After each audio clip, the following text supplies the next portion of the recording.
Well, hey, Torah fans, you don't see this every day. Scott Laird, Michael Root up on the stage here, and we're doing that because we're doing something this Friday you don't see every day. We're doing our first ever Shabbat Night Live double feature. What's this all about, Michael? This is the doctrine of baptisms.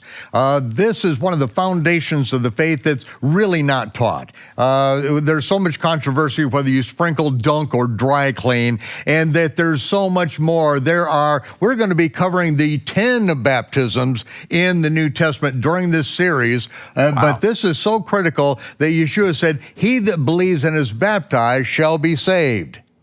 Well, I would like to be saved.